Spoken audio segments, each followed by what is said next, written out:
I'm going to show you how you can create this tab feature that works with any theme in Shopify. So first, what you're going to need is this app called Flexi. It comes with a free trial, and the basic plan is $5 per month. Once the app is installed, you'll want to navigate over to Shopify, and in your admin, you're going to want to go to Sales Channels, Online Stores, then click on Themes, and then go to any theme you want to customize.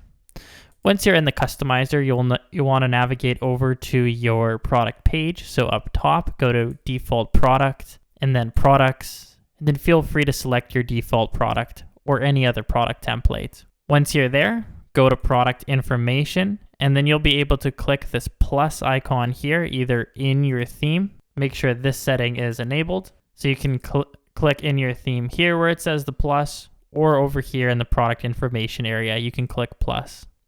Then go over to apps. You'll have two options, blocks or apps, and then select tabs. This is how it looks like out of the box.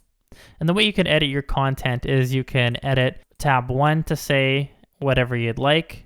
Typically it's product details, and you can select this checkbox here in order to render in your product description. Feel free to fill out the rest of your information in this content area here. A few custom features you can play with is you can decide to have it full width or a little bit shorter. You can also adjust the tab font size, the description font size. Sometimes making this 16 is a little bit of a better balance. You can also make the underline thicker, so this line here below.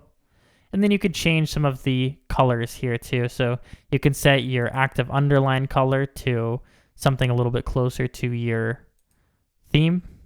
So we can make it blue, or we can make it red. I'll just leave it at black for now. And you can also change your title text color and your description text color. And there we go. That's how you create a nice tab inside of Shopify.